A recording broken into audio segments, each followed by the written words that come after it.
The land down under could soon be known for something else. Government research revealed last summer that young Muslims there were more at risk of being lured into militant Islam than any other Western country.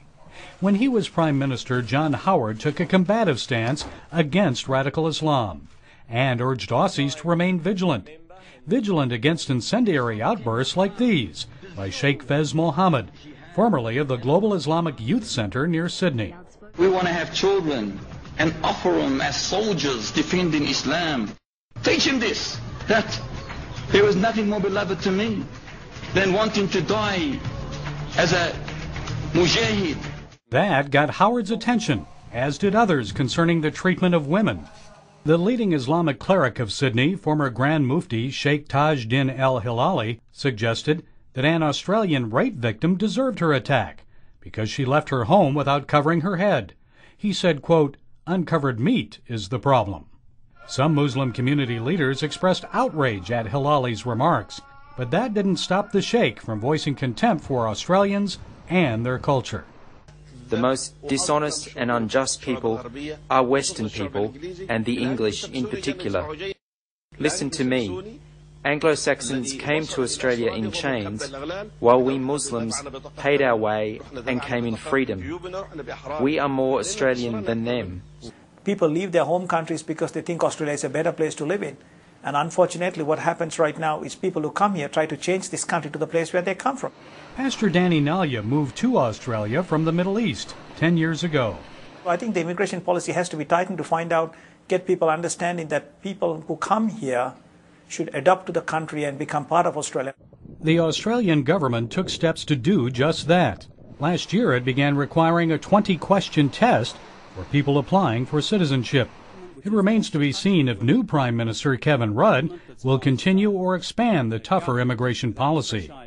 Pastor Daniel Scott is a Pakistani immigrant and a lecturer on Islam and the Quran. So why does he think some Muslim immigrants have difficulty assimilating into Australian society? He says Islam prohibits them from embracing a non-Islamic culture. And Quran is the holy book of Muslim people.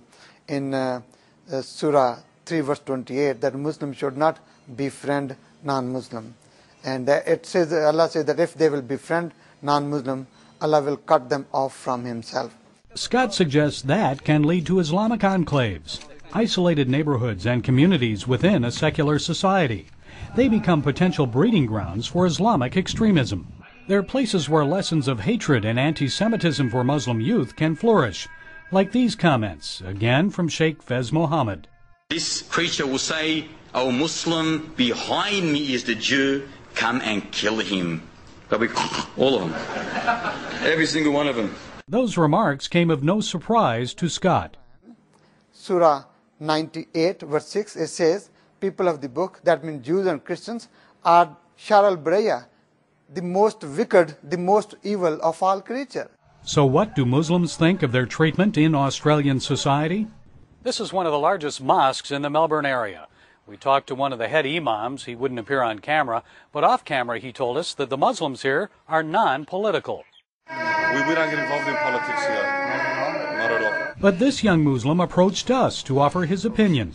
He said he doesn't believe Muslims can speak openly in Australian society. You can get in trouble, basically. Like, you be arrested for that?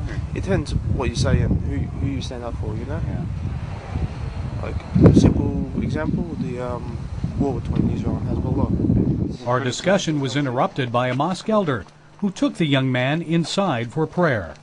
After prayer, go see the leaders of the mosque, not the followers, because some people don't have as much knowledge as others. Perhaps leaders like Sheikh Fez Mohammed. The peak, the pinnacle, the crest, the highest point, the pivot, the summit of Islam is jihad. Gary Lane, CBN News, Melbourne, Australia.